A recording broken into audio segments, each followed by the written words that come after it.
স্নেহ ছাত্রছাত্রী, আমি দীপান্বিতা ম্যাডাম। আমার ইউটিউব চ্যানেল দীপাস টিচিং এ তোমাদের সবাইকে স্বাগত। তোমরা জানো ক্লাস 12 সেমিস্টার 3 এর জন্য মানবীয় ভূগোলের জনসংখ্যা চ্যাপ্টার এটা এখন পড়ানো চলছে।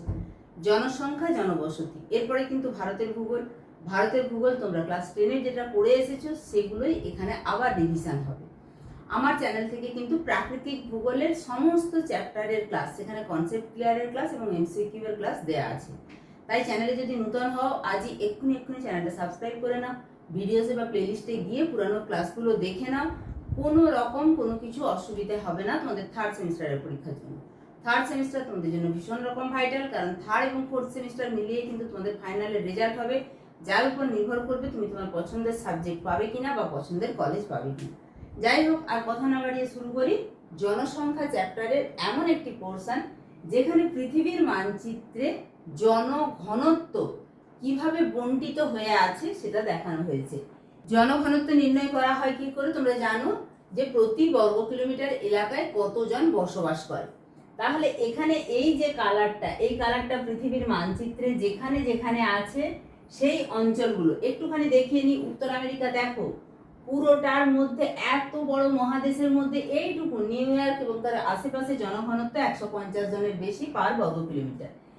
এইখানে ব্রাজিলের শেষের অংশে আর্জেন্টিনাতে একটু অংশ, এখানে জনঘনত্ব 150 জনের বেশি। পুরো উত্তর আমেরিকা দক্ষিণ আমেরিকা মিলিয়ে এইটুকু অঞ্চলে জনঘনত্ব 150 জনের বেশি। আবার ইউরোপে যদি দেখি, এখানে ব্রিটিশ যুক্তরাজ্য অর্থাৎ যেটা আমরা ইউনাইটেড কিংডম বা ইউকে বলি, এবং আয়ারল্যান্ড, সঙ্গে জার্মানি, ফ্রান্স, এই সুইজারল্যান্ড, এইটুকু এলাকা, তবুও বলবো উত্তর আমেরিকা দক্ষিণ আমেরিকার তুলনায় একটু বেশি অঞ্চল জুড়েই জনঘনত্ব বেশি। আফ্রিকার এখানে নীল নদের অববাহিত অঞ্চলে এবং এই তিনটে যে অঞ্চল দেখানো আছে এখানে জনঘনত্ব 150 জনের বেশি। এরপরে আমি চলে যাচ্ছি দক্ষিণ পূর্ব এশিয়া। এখানে দেখো চায়নার এই পোর্শনটুকুতে, জাপান, এখানে জাকার্তা এবং ফিলিপাইন্স, এই অঞ্চলটুকুতে জনঘনত্ব 150 জনের বেশি। এরপর তোমাদেরকে যেটা দেখানোর সেটা হচ্ছে অবাক করা ভারত, এইটুকু দেশ। আমি মহাদেশ ভিত্তিক আলোচনা করলাম, তার মধ্যে ভারত একটি দেশ, সেখানের প্রায় বেশিরভাগ অংশেই জনঘনত্ব 150 জনের বেশি। আমরা জানি ভারত বর্তমানে পৃথিবীর সবচেয়ে জনবহুল দেশ। এখানে জনঘনত্বটা এটা তোমরা দেখতেই পাচ্ছ, গাঙ্গেয় সমভূমি, এখানে বঙ্গোপসাগরীয় উপকূলবর্তী অঞ্চল, আরব সাগরীয় উপকূলবর্তী অঞ্চল, জনঘনত্ব এতটাই বেশি। মানে পুরো পৃথিবীর যে অঞ্চলগুলো দেখালাম জনঘনত্ব যেখানে 150 জনের বেশি, তার সমান সমান বা বেশি অংশ শুধু ভারতেই এই 150 জনের বেশি প্রতি বর্গ কিলোমিটারে বসবাস করে। এরপরে যে কালারটা 51 থেকে 150 জন একটু হালকা হয়ে আছে, এখানে একটা কালার দেখতে পাচ্ছ, অর্থাৎ অধিক জনঘনত্বপূর্ণ জায়গাগুলোর পাশাপাশি অঞ্চলগুলো, এই অঞ্চলগুলো, এটা এখানে ইউরোপে যে অঞ্চলটা জনঘনত্বপূর্ণ বললাম তার পাশের অঞ্চলটা, এই অংশটাতে যেখানে হুয়াংহো ইয়াংসিকিয়াং নদীর বদ্বীপ অঞ্চল, চায়নার এই অংশটাতে জনঘনত্ব 51 থেকে 150 জন। তারপরের অংশটাতে 11 থেকে 50 জন, এটাই ম্যাক্সিমাম জায়গা আমরা দেখতে পাচ্ছি, যেখানে অস্ট্রেলিয়াতেও তাই।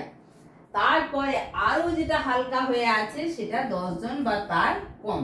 তাহলে এইভাবে যদি তোমরা মানচিত্র দেখে পড়ো তাহলে কিন্তু কোনো অসুবিধা হবে না।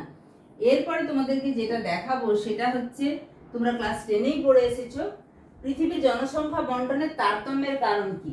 প্রাকৃতিক কারণগুলোর মধ্যে অবস্থান, অক্ষাংশগত দিক থেকে নিম্ন অক্ষাংশ অর্থাৎ যেখানে উষ্ণতা খুব বেশি, আবার উচ্চ অক্ষাংশ যেখানটা সারা বছর বরফে ঢাকা থাকে, সেই জায়গাগুলোতে জনসংখ্যা বা জনবসতি খুব কম, ফলে জনঘনত্বও কম হবে। এছাড়া কোনো অঞ্চল পার্বত্য অঞ্চল কিনা বা সমভূমি অঞ্চল কিনা, পার্বত্য বা মালভূমি অঞ্চল হলে বন্ধুর হবে এবং সেখানে জনবসতি সেভাবে গড়ে উঠবে না যাতায়াত ব্যবস্থা বা যোগাযোগ ব্যবস্থার অভাবে। তুলনামূলকভাবে সমভূমি অঞ্চলে জনঘনত্ব এবং জনসংখ্যা বেশি। এছাড়া মহাদেশীয় অবস্থানের ফলে জলবায়ু চরমভাবাপন্ন হয়, সেখানে কিন্তু জনসংখ্যা বা জনবসতি অনেকটাই কম। তুলনামূলকভাবে যদি উপকূলীয় অবস্থান দেখি, সেখানে সমভাবাপন্ন জলবায়ু, কৃষিকাজ এবং বাণিজ্যের সুযোগ থাকার জন্য জনঘনত্ব বেশি। ভূপ্রকৃতির কথা বললাম, পার্বত্য এবং মালভূমি অঞ্চলের ভূপ্রকৃতি বন্ধুর এবং রুক্ষ, ফলে এখান থেকে যদি এমসিকিউ আসে যে কোন অঞ্চলগুলোতে জনঘনত্ব বেশি হবে, কোথায় কম হবে, তোমরা এটা ডিটেলস পড়লে, এগুলো আগের পড়া জিনিস, একটু রিভিশন হয়ে গেল, তাহলেই কিন্তু উত্তরগুলো করতে পারবে। কিন্তু যদি ধস প্রবণ ঢালু জমি, জলাভূমি, এই অঞ্চলগুলো, এখানেও কিন্তু মানুষ সেভাবে বসবাস করতে পারবে না। যেখানে ধস প্রায়ই ঘটবে, আমরা গাড়োয়াল হিমালয় বা আমরা কুমায়ুন হিমালয়ে দেখছি প্রায় ধস দেখা যায়, সেখানে জনঘনত্ব বা জনবসতি কম হবে। অপরদিকে সমভূমি অঞ্চল জীবনযাপনের সুযোগ সুবিধা বেশি পাওয়া যায় বলে সেখানে নদী উপত্যকা, উপকূলবর্তী অঞ্চল এবং যদি পার্বত্য অঞ্চল হয় তার নিচের যে ঢালু অংশ, সেখানেও জনঘনত্ব অপেক্ষাকৃত বেশি হয়। যেমন আমরা যদি দেখি তাহলে শিলিগুড়ির কথা, পার্বত্য অঞ্চলে যতটা জনঘনত্ব দেখা যায় তার চেয়ে শিলিগুড়িতে, অর্থাৎ যেখানে পার্বত্য অঞ্চল শেষ হচ্ছে সেখানে জনসংখ্যা তুলনামূলক বেশি। জলবায়ুর কথা বললামই, অতি উষ্ণ এবং শীতল জলবায়ু অঞ্চল, অত্যন্ত আর্দ্র এবং শুষ্ক জলবায়ু অঞ্চল জীবন ধারণের অনুপযোগী। তুলনামূলকভাবে যদি মৌসুমী জলবায়ু, ভূমধ্যসাগরীয় জলবায়ুর কথা দেখি, নাতিশীতোষ্ণ জলবায়ুর কথা দেখি, সেখানে জনসংখ্যা অনেক বেশি। মাটি উর্বর মৃত্তিকা চাষাবাদের উপযোগী বলে যেখানে উর্বর, আমরা আগেই পৃথিবীর মানচিত্রে দেখলাম নদী অববাহিকার উর্বর সমতল ভূমিতে জনবসতি বেশি, ফলে সেখানে জনঘনত্ব বেশি হবে। জল কেবল পানীয় জলটাই, জলের যে ব্যবহার শুধু পানীয় জল হিসাবে ব্যবহার করি সেরকম নয়, কৃষি, শিল্প, পরিবহন সব ক্ষেত্রেই, শিল্প কারখানা, জল ছাড়া প্রত্যেকটা শিল্প কারখানা গড়ে উঠেছে কোনো না কোনো নদীকে কেন্দ্র করে বা নদীর তীরে। কারণ এই কৃষি, শিল্প, পরিবহন সব ক্ষেত্রেই জলের ভূমিকা অপরিহার্য। ফলে যেখানে জলের যোগান থাকবে সেই জলের উৎস অঞ্চলে জনবসতি গড়ে উঠবে। উদ্ভিদ, গভীর বনভূমি অঞ্চলে জনবসতি দেখা যায় না, কিন্তু বনভূমির প্রান্তভাগ যেখানে মানুষ বনভূমির উপর নির্ভর করে জীবন জীবিকা নির্বাহ করে, সেখানে কিন্তু জনবসতি তুলনামূলক বেশি। আবার অর্থনৈতিক কারণ যদি দেখি, আগেরগুলোই অর্থাৎ কৃষি, শিল্প ইত্যাদির বেসিসে যে জায়গাগুলো উন্নত, অর্থনীতিতে সমৃদ্ধ, সেখানে জনসংখ্যা বেশি হবে। কৃষি, শিল্প, বাণিজ্য প্রভৃতি বিকাশের ফলে নগর শহর গড়ে ওঠে, মানুষ সেখানে স্বাচ্ছন্দ্যে জীবনযাপন করতে পারে এবং সেখানে এসে বসতি স্থাপন করে।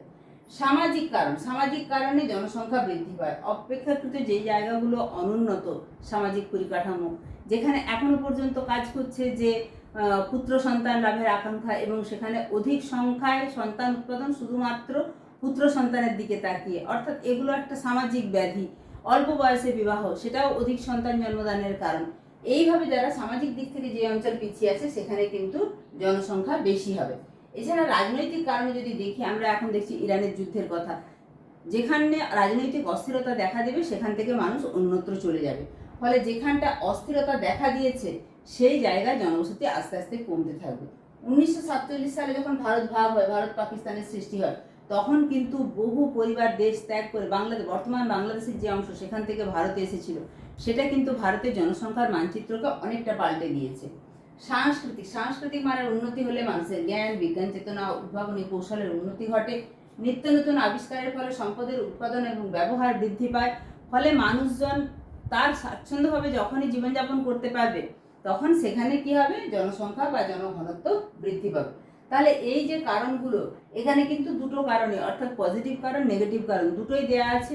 তোমার যেরকম কোশ্চেন আসবে, এখানে বিবৃতি অর্থাৎ অ্যাজারশন রিজনিং টাইপের কোশ্চেন থাকবে বেশি, ফলে তোমাকে ভালোভাবে বুঝে ভালোভাবে অ্যান্সার করতে হবে। ঠিক আছে, আশা করব পুরো ব্যাপারটা বুঝতে পেরেছো। যদি কোনো কিছু অসুবিধা হয় অবশ্যই কমেন্ট সেকশন খোলা আছে, কমেন্ট করতে পারো। আবারও বলবো, চ্যানেল নতুন হলে চ্যানেলটা সাবস্ক্রাইব করে রাখবে। গুরুত্বপূর্ণ এই তথ্যটা বন্ধুদের মাঝে শেয়ার করে দেবে যে এই চ্যানেল থেকে 3rd সেমিস্টার এবং 4th সেমিস্টারে এখন যেটা দেয়া চলছে একদম ফাইনাল পর্যন্ত 4th সেমিস্টারের সমস্ত নোটস প্রোভাইড করা হবে। ঠিক আছে।